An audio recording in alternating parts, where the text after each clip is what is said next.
Custody issue in Norway. Bill, I'm a guy from Norway, 23 years old and have 2 children. Oh, yeah, they already 5'10"? Everybody over there is like fucking 6'9". Excuse my writing if it's wrong. No, it's not, dude. Your writing is incredible. You're writing in a second language, and I'm willing to guess that you probably know a little Swedish. And I know that you guys can come. No, I think Norwegian was the different one. I think Norway and Denmark, they can understand each other, and then Norway it gets a little funky. But whatever. I'm sure if you're already bilingual, you're probably trilingual. So I'm amazed at that. So here we go. I'm not writing into any fucking Norwegian podcast in Norwegian, okay? You win, sir. All right. My problem is that my ex has... Jesus Christ, dude, you have lived a life. 23, 2 kids, my ex-wife. Jesus Christ. My problem is my ex has my 2 children away from me. We had an agreement that we would have them 50-50. Oral agreement. Oh, Jesus Christ. After a little while, I lost my job because the company had a rough time with the economy. Now, wait a minute. I thought your guys' economy was great over there because you had all the oil. Anyways. So now I live on the money that I get from welfare until I get a new job. Tough marked in Norway now. Too many immigrants taking our jobs. Yeah, you know who their immigrants are? The Swedes. Look at me. I'm fucking well-traveled. I know what goes on in the world. I got something to add. Anyways, my income is a little bit lower than it was before, and now I'm struggling paying our debt from the time we lived together. As a result of that, she says I can't see my children before I can pay my debt. Oh, my God. What a fucking cunt. Wow, dude. You know something? That detail right there, I see why you got a divorce. First of all, congratulations for getting away from that woman. Just kicking you when you're down. You know, or maybe she's bitter from the divorce, but good Lord. Anyways, he says to me she's punishing the children by not letting them see their father because I lost my job. Don't you agree? Absolutely. Absolutely. That is 100% fucking selfish. She's using the children as punishment and reward like they're cookies.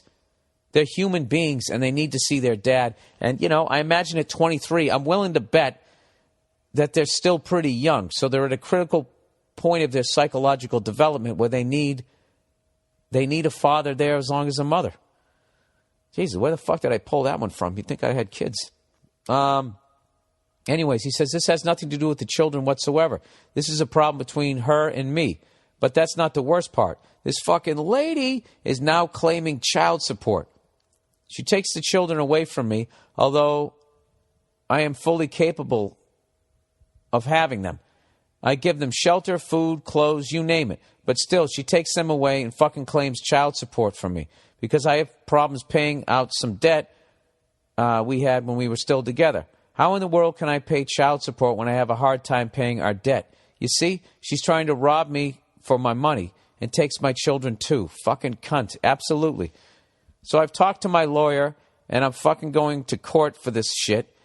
You can try as much as you want to break me and fuck me up, but don't ever take my kids. Don't ever fuck with my kids. All right, I like this. I like this. He's going, it sounds like the beginning of a Stallone movie. You're a good man and you've been wronged. But instead of the movies, you can't take it in your own hands. You got to get a lawyer. All right. Would love it if you could read this in the podcast so everybody can hear it. More things need to come out in the media about this. Absolutely. Love your podcast. Please come to Norway soon and have some shows. Absolutely. I was actually talking to the people over. I've been talking to some people over there trying to put together some shows. It's been a little over a year since I've been there, so I got a whole new hour of stuff, and I absolutely love going over there. And this time when I go over, I think maybe I'm going to stop in Switzerland or France or Italy or something like that, maybe Spain on the way back, you know, have a great fucking time. But yeah, now more needs to come out about this. Like, look, I understand that she's upset. Maybe she feels like you didn't hold up your end of the bargain because you can't pay what you were paying. And she finally just said, fuck this. But the lesson here is you have to get stuff in writing. If you don't get it in writing, you're going to end up in the situation you're in. You probably still would end up going to court anyways, but at least you'd have a piece of paper that could back up your verbal agreement. So good luck to you, sir. I'm sorry you're going through that. And I don't know. Is there any way to sit down with her and just say, listen, I understand that you're upset with me. I understand, that me getting laid off is hurting us financially, but we can't use the kids. We have to do what's best for the kids, and it's not good for them to not see their mother or their father.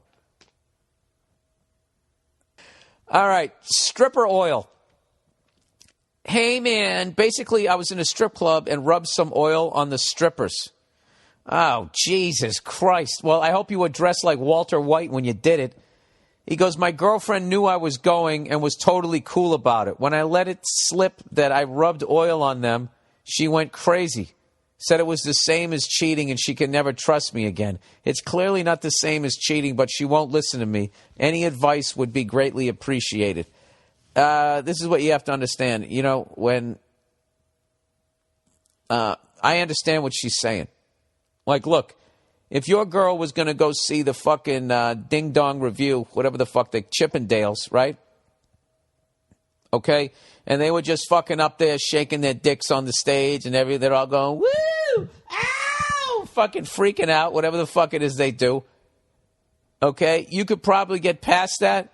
But what if she put some oil on her hand and started grabbing his fucking taut little butt cheek there? Or even worse, fucking grabbed his dick, gave it a little up down, huh? What would you say? It's not the same thing. There's a bunch of people watching. There's nothing intimate. It's fucking silly. You would definitely have a problem with that. This is what I would say to her. I would say, listen, I want to apologize for my behavior. I wasn't clear where the line was. And just say that.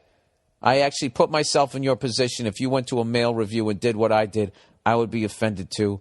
I apologize. What can I do to make it up to you? Just totally put it on yourself. I understand what you're saying, that it's not cheating, but it is. You're putting your hand, you got oiled up hands. It's bad enough you're putting your hands on some other girl's ass. Your hands are all oiled up. But you can tell, in defense of you, you can say, listen, I so didn't think that it was cheating that I told you that I did it. Which is probably bad. Had I known I was cheating, then I would have lied and said I didn't do it. Nah, don't listen to me. I'm a fucking moron. But there was something worth listening to in there, wasn't there? At some point? Oh, Jesus, an hour and 3 fucking minutes in. Well, this was a fun-ass podcast for me. I hope you guys enjoyed it. Real quick before I get out of here, if you would like to donate to the wonderful Monday Morning Podcast, it's a very simple thing you can do. You go to BillBurr.com. You click on the podcast page, and you'll see an Amazon banner ad. And you just click on that. It's basically anytime you want to buy something on Amazon.com, there's a way that you can go to Amazon.com and donate to this podcast. Go to BillBurr.com, click on the MM podcast page, click on the banner ad, and then you go right to Amazon. All right? And nothing costs you anymore. They're just paying me because I'm driving traffic to their site. They kick me a little bit of money, and then I take a percentage of that, and I kick it over to the Wounded Warriors Project. So not only are you supporting me, you're supporting the troops. Okay? It is a win-win. So that's it. That's the podcast for this week. I'm trying to see if there was anything else I wanted to talk about. I think that was pretty much it. I want to thank everybody, by the way. These were exceptionally great crowds this weekend. In Indianapolis, and Minneapolis is just a whole other level. I've heard forever that they're one of the great comedy crowds out there. And, I could never get booked at their comedy club out there. They just had so many great comics wanted to play there, and I wasn't high enough on the ladder, so I never got to do a club date. I did a bunch of college dates, Duluth, and all these other fucking places. I went to the Mall of America, and I rode the roller coaster by myself, just to explore that level of loneliness. I've been to Minnesota. I've been to a Vikings game when Randy Moss was still there. I went to a Twins game at the Homer Dome when they played, when Cal Ripken was still playing. All right? I went to a Wild game. I went to the Target Center and I saw the fucking Timberwolves when Kevin Garnett was still playing there. I have been to Minnesota. But I never got to perform in front of adults. It was always young adults. It was always doing college gigs. And I used to love doing that shit out there. Like when there was times like you'd fly into the city and then you had the option of jumping on a smaller plane. Like, you know, if you land in Omaha and then flying out to Grand Junction or flying out to fucking... God, I used to know the names of these obscure places that I went to. I used to do this gig every other year up at the Upper Peninsula of Michigan, and I used to always drive it. I'd fly into Detroit or into Chicago, depending on what part of the peninsula was on, and I drove it because I wanted to see what it looked like, you know? And I know a lot of people are like, you know, there's not a lot to see out there. It's still fucking awesome when you get a perspective of how fucking big this country is and how many animals. I can't imagine what it used to look like before the white man came and fucked it all up. All the herds of buffalo and all that type. I'm into that type of shit, you know?